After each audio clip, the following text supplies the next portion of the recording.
Halo teman-teman, perkenalkan nama saya Gusinda Bulanda, NIM 8609696765. Pada video ini saya akan menjelaskan tentang peran filsafat ilmu dalam memperkuat ilmu pendidikan. Yang menjadi pertanyaannya di sini adalah bagaimana filsafat ilmu mengawasi dan memperkuat eksistensi, keilmuan serta nilai-nilai dalam ilmu pendidikan. Nah, jadi menurut pendapat saya di sini tentang soal yang saya bacakan sebelumnya, menurut saya di sini pertama-tama kita harus tahu kalau filsafat ilmu itu bagaikan pengawas. Filsafat ilmu pendidikan ini juga kita harus tahu. Tanpa filsafat ilmu, dia tidak mempunyai arah yang jelas. Filsafat ilmu ini juga memastikan bahwa metode dan tujuan ini benar-benar ilmiah dan bisa dipertanggungjawabkan. Jadi contohnya di sini, kenapa sekarang guru dipakai untuk metode diskusi? Karena secara epistemologi, ilmu itu didapat dalam berpikir bersama, bukan cuma dari guru yang ceramah. Sekarang pertanyaan nomor 2. Bagaimana pendidikan yang bermakna dan bernilai turut memperkuat perkembangan filsafat ilmu? Karena hubungan filsafat dan pendidikan itu dua arah. Jadi bukan cuma filsafat yang membantu pendidikan. Pendidikan ini juga membantu filsafat ilmu. Misalnya, ketika kurikulum Merdeka berhasil membuat anak-anak jadi aktif dan kreatif, maka itu jadi bukti yang nyata kalau konsep kebebasan ini berpikir dalam filsafat ilmu yang memang benar-benar relevan. Nah, jadi praktik pendidikan di lapangan itu jadi bahan bukti untuk memperkuat teori filsafat. Sekarang pertanyaan nomor 3. Mengapa filsafat ilmu itu dapat disebut sebagai pisau analisis atau ontologi, epistemologi, dan aksiologi dalam membedah persoalan-persoalan pendidikan?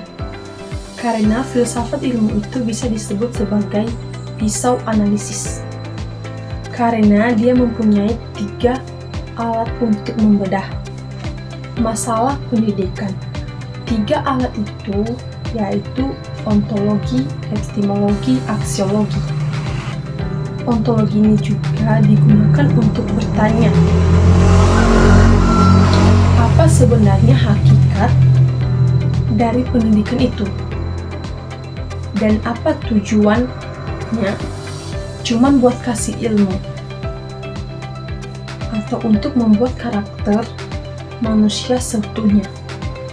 Sedangkan epistemologi itu digunakan untuk bertanya, bagaimana cara kita mendapatkan ilmu yang benar di sekolah?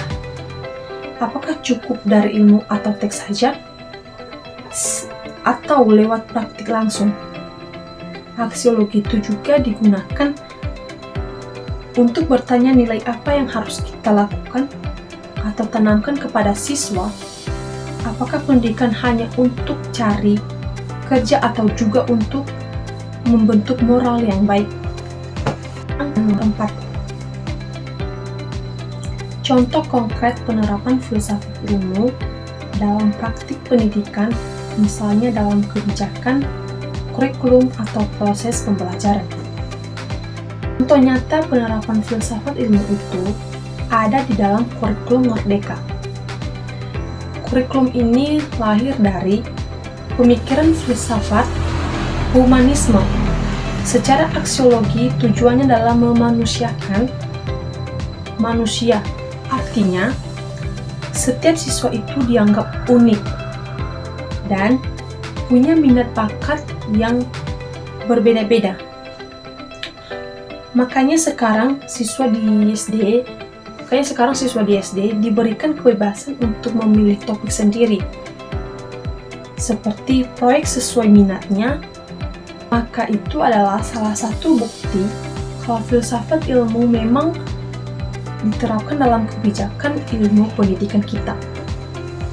Jadi kesimpulannya, kalau filsafat ilmu dan pendidikan itu saling membutuhkan, yang dimana filsafat ilmu ini memberikan dasar dan arah yang jelas kepada pendidikan. Sementara juga pendidikan ini memberi pengalaman nyata yang membuat filsafat ilmu semakin kuat dan berkembang. Nah, tanpa filsafat ilmu ini, pendidikan bisa kehilangan arah. Tanpa pendidikan juga, filsafat ilmu hanya jadi teori saja. Demikianlah penjelasan atau hasil dari presentasi saya yang saya jelaskan sebelumnya. Mohon maaf jika ada kesalahan dalam menyampaikan materi tersebut. Saya Yusna Bulele, mohon pamit undur diri. Terima kasih.